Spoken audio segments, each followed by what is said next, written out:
Hello everyone and welcome back to Crete, where we're on turn 2, the 0900 hour turn for Operation Mercury, scenario 5. We're in the Maleme area with the Luftlandesturm Regiment and the 3rd Fallschirmjäger Regiment. So we just completed turn 1 and now we have to do some admin for turn 2. First of all, the 2nd New Zealand Division gets their chit put into the cup. And now each division can spend 2 command points to get 1 dispatch point. And dispatch points are what you use to buy individual formation chits to put into the cup. So we can either spend 2 dispatch points to get a chit in the cup this turn, or pay 1 dispatch point to get the chit in the next turn. So what the Luftlandesturm Regiment is going to do is going to spend 2 dispatch points, so they're down to 0, to get the regiment's formation activation chit into the cup this turn. The 2nd New Zealand Division does not have any dispatch points to spend, and they only have 2 command points, so they're not going to do anything. So right now we just added the 2nd New Zealand Division chit, the Luftlandesturm Regiment's chip, the 2 random event chips, the Siebte Fliegerdivisions chit and the Allied Direct Command chit, and we have the German Direktenbefehl chit to play for the first chit this turn. Now the Allied player is going to try to get his artillery parks into contact with their leaders. So in Artillery Park A, we have 2 artillery companies, A Company and B Company, the 27th Artillery, and we're going to try to get them into contact with the 5th New Zealand Brigade, and to do so we have to roll a 6 or below. So we'll start with A Company, 6 or below, and 9. And 9 means that A Company still has contact pending, so I'm just going to keep him on the Artillery Park part of the 2nd New Zealand Division's playmat. And now for B Company, we are going to roll. A 0 is in contact. So B Company at least is in contact. And now we have Artillery Park B, which has C Company of the 27th Artillery. And same thing, they need a 6 or below. A 5 means they're in contact with the 5th New Zealand Brigade. And finally, we have Artillery Park C, which has F Company of the 28th Artillery and the 1st, I don't know, is this a light troop of Royal Artillery? So F Company, 6 or below, they're in contact. And the Royal Artillery, 3, means they are also in contact with, sorry, I should have mentioned, they're trying to get in contact with the 4th New Zealand Brigade. So now we start the actual turn, or the 0900 turn, with the Direktenbefehl chip, which was the last chip that we pulled in the last turn. So this becomes the first chit that's played in the 2nd turn. And with the German Direct Command, we only have 3 command points, which is not a lot. So I don't think we're going to use it on anything. We're going to hope that we get our either the Luftlandesturm Regiment or the 7th Fallschirmjäger Division's chit to pull first. So we're going to go ahead and pull the next chit, which is, there it is, the Siebte Fliegerdivision. So when we pull a division activation chit, we have to roll 1 die to see how many more CP we get, and we divide that die in half and add the commands, or the division's command rating, which is 5. So a 2 divided by 2 is 1, so we get 6 overall command points. And we are up to 9. And now we roll for dispatch points. And that's 0 because if we look on the cheat sheet, if the result is currently less than the accumulated DPs, add 1 DP, we have 0. If the result is less than or equal to the division's dispatch rating, we get 1. Our dispatch rating is 2, so obviously a 6 is greater than that. If the result is a 0, add 1. If the result is a 9, subtract 1. And if it's the last turn before night, we add 2. So a 6 basically means we don't do anything. Now all the units in the Siebte Fliegerdivision are activated, but there's a limitation on what sort of actions we can take with a division activation. So as you see in this chart, we're in a division activation, and basically we can't do anything that we kind of really want to do, like a fire action or an assault action or move into an enemy's fire zone. We can't do any of that in a division activation.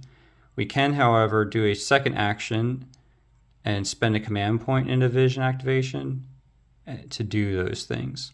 So we could have the unit pass or do nothing in the division activation, then spend a command point to do an attack or move into a fire zone. So with division activation, we're mostly trying to maneuver our units into position to be able to attack when we finally do draw our formation activation chip. So let me go ahead and think about this. We'll probably rally or try to rally if these guys are in command range. Some of these suppressed guys, but I can tell you right now, we do get to pull these paradrop markers. I'll go ahead and pull them. And I'm also pulling them over here for the Fallschirmjäger regiment. So unfortunately, this Fallschirmjäger heavy weapons company is just out of command range of General Major Meindl, which means we have to try rolling for him to rally. So we need to do a troop quality check. He's at a 4 -1, so a 3 or below gets him rallied. If not, he is still suppressed. A 5 doesn't do it, but he does get a men rallying chit, which will add 1 to his next rally attempt. So for the Luftland Sturmregiment, we just moved a couple of units. We moved the General Major with 2 Fallschirmjäger companies up to the village of Taronitis, and they're going to try to make an attack onto the Maleme airfield. The Fallschirmjäger Pioneers moved up to the road to the village of Polomarki, and now we're going to try to make this Fallschirmjäger company link up with the heavy weapons company eventually. But first we're going to try to get out of the fire zone of the New Zealand Field Engineers. So they're going to leave, which will trigger an opportunity fire. The New Zealanders have to do a troop quality check of 4 or below to get an opportunity fire. A 6 doesn't do it, so the Fallschirmjäger successfully leave that hex and enter this hex. And that's all for the movement and the activation of the Luftland Sturmregiment. And now let's move over to see what the Fallschirmjäger regiment is going to do over in the east. So since we don't have the command activation or the formation activation chit for the Fallschirmjägers in the cup, we are going to be a little bit more liberal with using command points to activate units over here. So I'm going to go ahead and move everybody and then show you where they ended up and see if we do some attacks.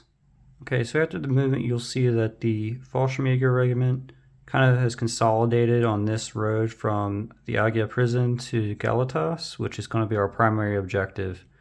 And if we can hold that, we will kind of control these 2 roads leading to the west and give the Luftland Sturmregiment time to just fight one enemy with the 5th New Zealand Brigade. And hopefully we can tie down the 4th New Zealand Brigade and Cree Force and the 10th New Zealand Brigade.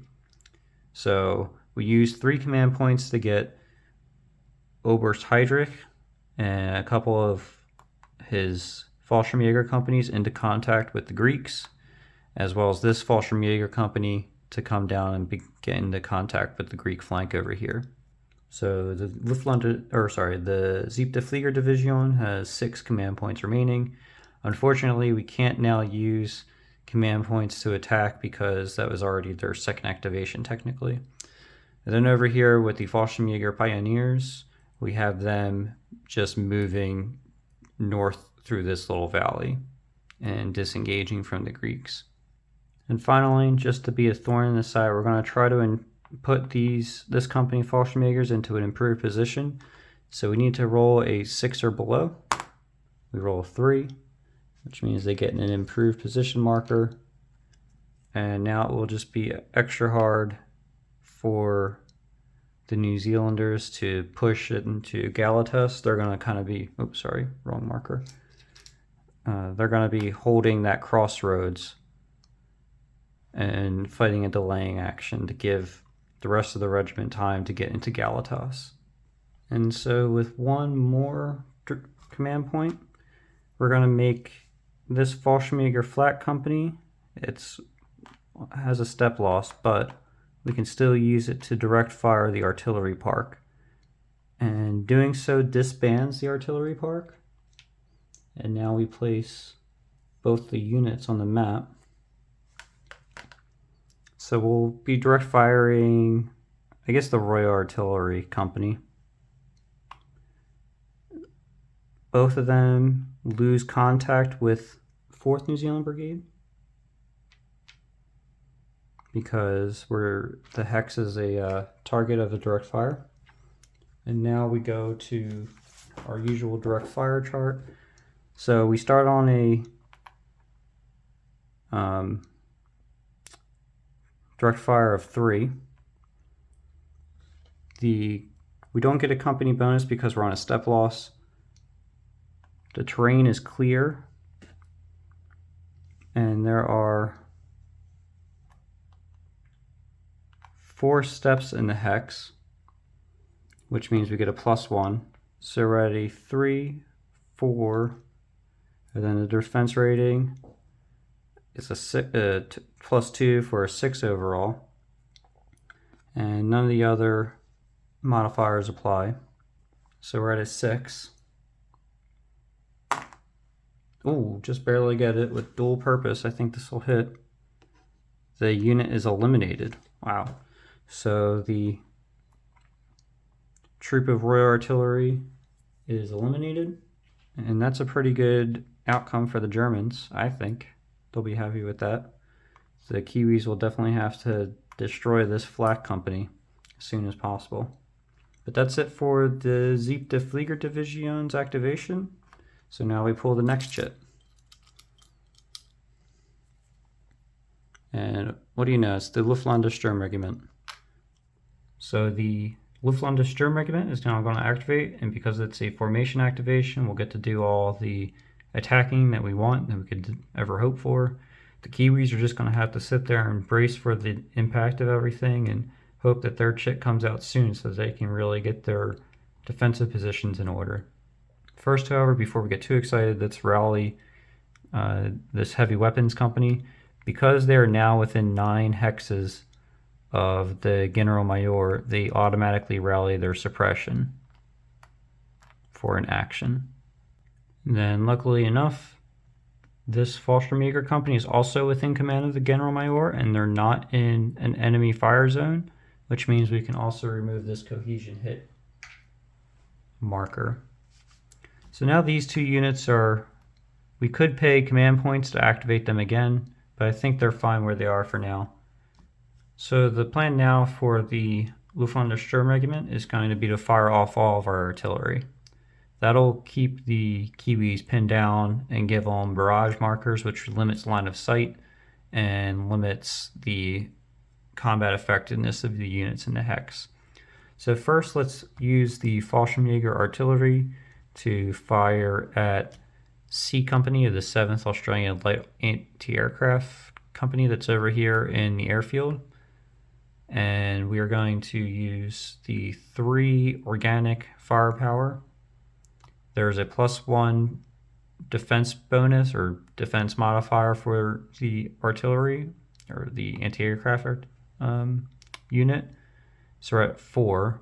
We don't get a company bonus. There's no terrain. There's no improved position. So we're just at a 4 for this roll. We roll a 2 with the organic artillery chart is a suppression. The anti-aircraft unit is suppressed, which means it can't fire, and it also gets a light barrage marker, which makes it harder for that unit to leave. It also limits its line of sight to within 1 hex, and it is blocking terrain for any unit trying to trace line of sight through that hex. Now let's fire off this heavy mortar company. They're going to be going after the MG company up here on the hill because Hill 107 is an observation point, and basically this MG company is going to be serving as an observer for the artillery park and be able to see every unit of the Luftwaffe Sturmregiment and just drop indirect fire on them, which will really make it hard to move because, as you see, when you move out of a hex with a barrage marker on it, it takes an extra 2 movement points, and you have to do a troop quality check, and if you fail, you get a cohesion hit. So the heavy mortar company has 2 steps, so you get to do a company bonus check.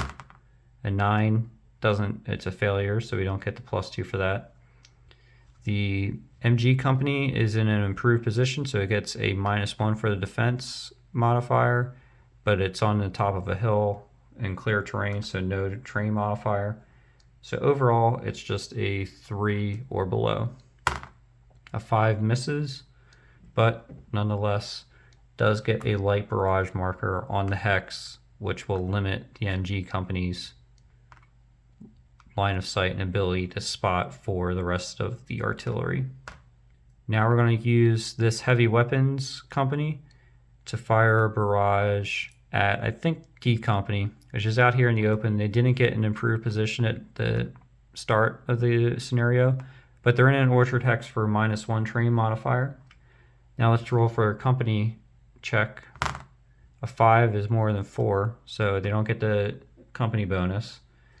And we're at a 2 because of the terrain. An 8 is a miss. But like usual, the hex does get a light barrage marker.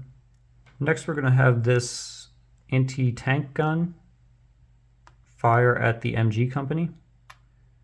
So it's a range of 3. Well, first let's do our company bonus check. A 4 is less than or equal to our troop quality, so we get the +2 for the company bonus. The MG is not in terrain, but it's a range of -1 for each hex after 1, so it's -2. So we're at a back down to 4. The defense rating of the target is -1 because it's in an improved position, and the rest do not apply. So we're rolling 3 or below here. And you can just barely see that. It's a 2. A 2 on dual purpose is suppression. So in addition to having a light barrage marker, the MG company is now suppressed as well and will have to rally. One other thing that I always forget that I should mention is if a unit has an enemy unit adjacent to it, its fire zone is limited to 1 hex. So this anti-aircraft company, because it has a Fallschirmjäger adjacent to it, even though it has a range of 3, its fire zone is only in the hexes immediately adjacent to it. Now this flak company is going to be firing at D company. It's a 3 range shot, which means it's -2 for the range. Let's see if we get a company bonus. A 0 we do, so that negates the range modifier, so we're back to 4. D company is in an orchard hex for -1, so it's 3. So we need a 3 or less for a hit. And a 3 gets it. 3 in dual purpose is a cohesion hit.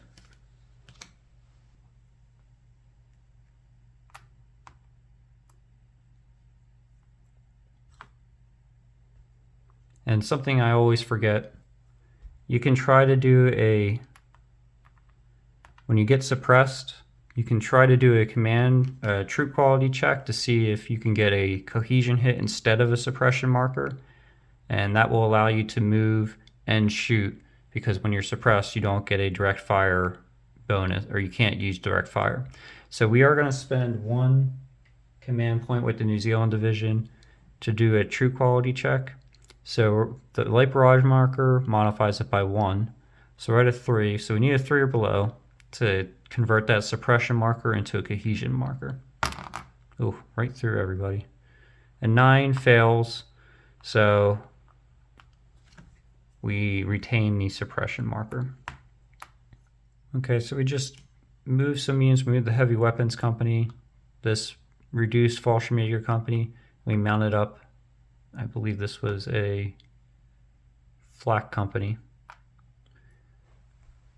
Now comes a little bit more of the difficult part, I think. Okay, now we're going to do, I think we're going to assault with this Fallschirmjäger company on the AA company over here. So assaults kind of are complicated, but in the game we have this, or in the rule book, we have this nice flow chart that kind of breaks down all the rules. So I'm just going to try to zip through it as best I can. I'll show you it this time, but then I think on the rest of the assaults, I'll just tell you kind of what the result is. So this time, we have to first do a bravery check.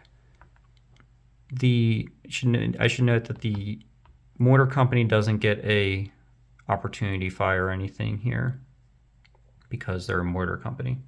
So first we have to pass a bravery check to see if we can actually get into the hex. We have to do a true quality check. We're at a 7. We add our negative modifier for an 8, and we add the positive modifier of the anti-aircraft company. So we're at a 9. So basically we can't fail, but roll to prove it. We're at a 4. So we pass our bravery check and get into the hex. So we can continue our assault. Now the unit is suppressed, so it can't do an opportunity fire because it can't use its direct fire capability. And at this point, you'll see that after we get down to here, since it's suppressed, the assaulting unit is not suppressed, we eliminate any defending unit with 0 steps. The AA unit has 0 steps, so it's automatically eliminated.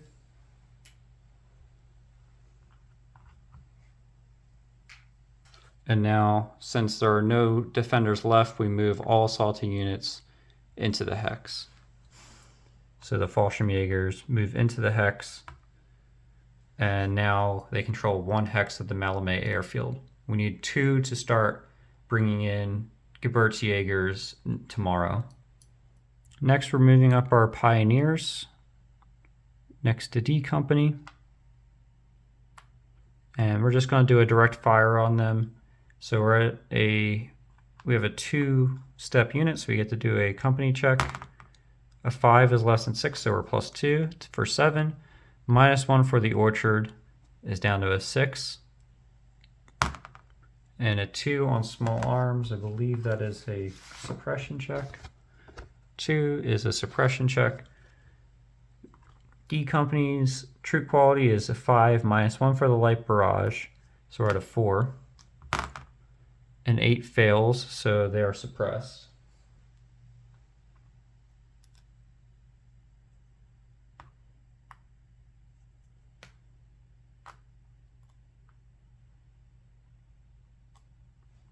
And now the General Mayor is going to move up his 2 companies of Fallschirmjägers, 1, 2, into the Maleme airfield. They did it independently, but there's nothing stopping them from doing that. And I should also mention we had to spend a command point for that attack. So the Flieger Division is down to 4 command points.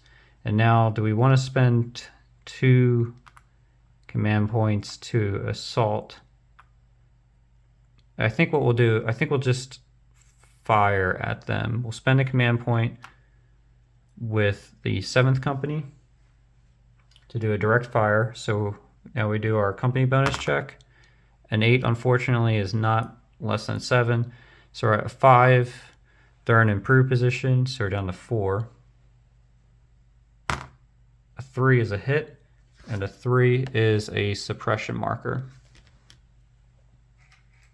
So C company is suppressed.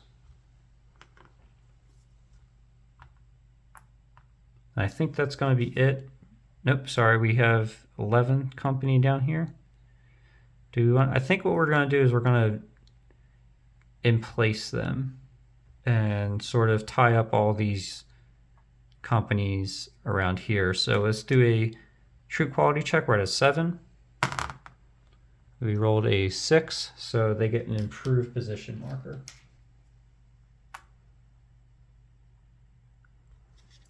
Now the only unit we haven't moved is third company of the air landing, or they're an air landing company. And I think we will just move them to this hex. And now that's the entire Luftlandesturmregiment moved, fire completed. They've captured 2 hexes of the Maleme airfield.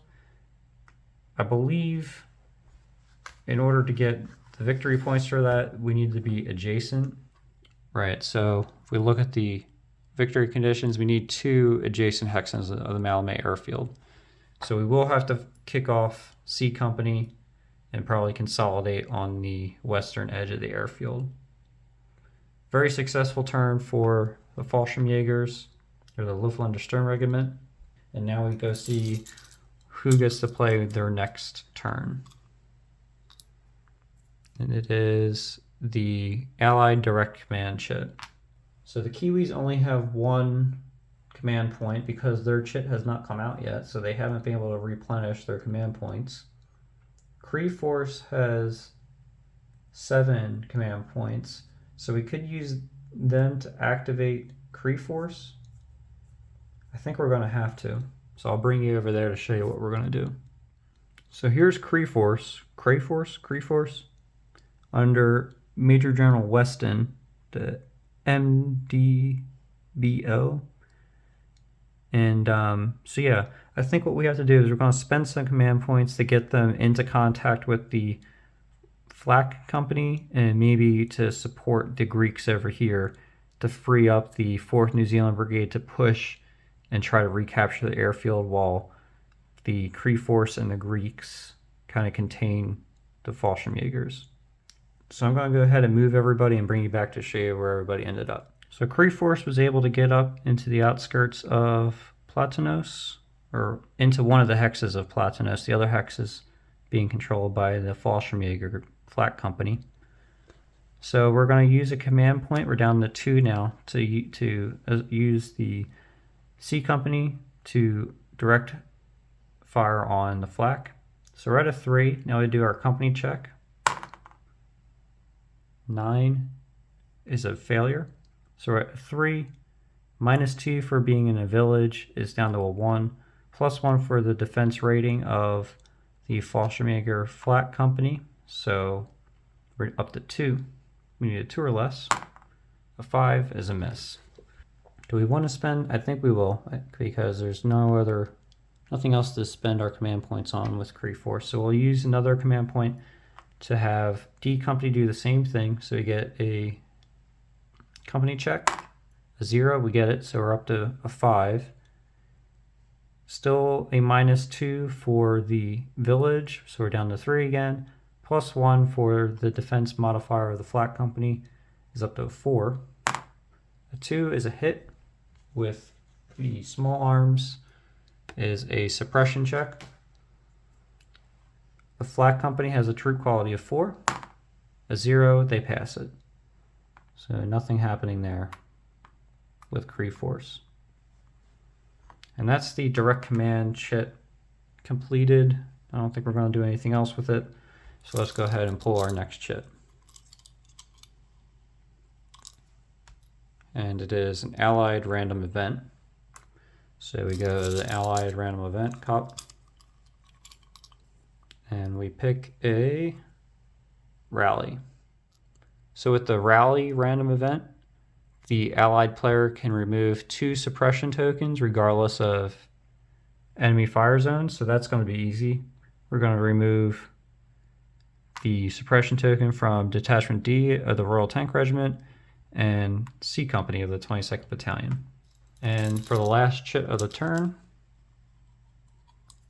we pull the German random event, which means the first activation of the next turn is going to be the 2nd New Zealand Division's activation.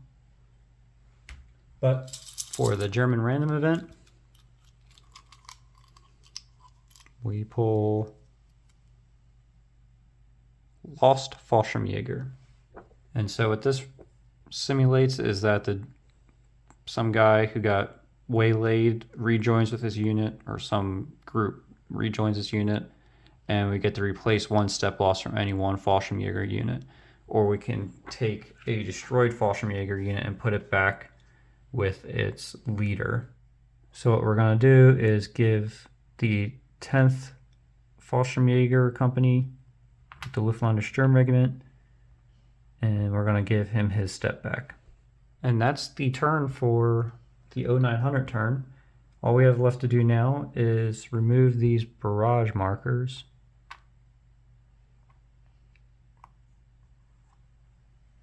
And that's it. That's turn 2, 0900.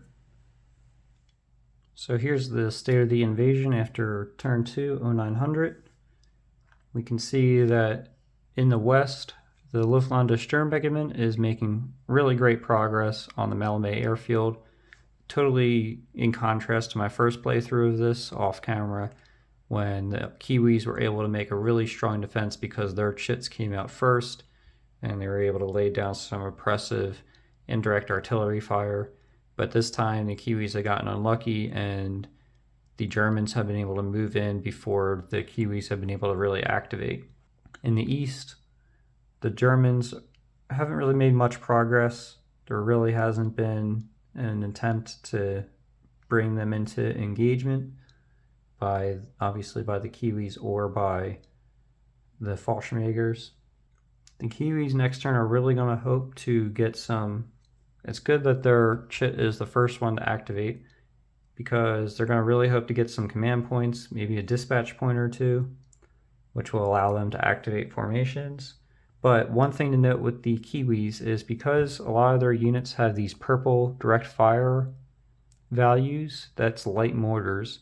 And if we look on the chart of what you can do with a divisional activation, so for divisional activation, you'll see that purple fire rating only is allowed to do a fire action direct for a first activation for a division.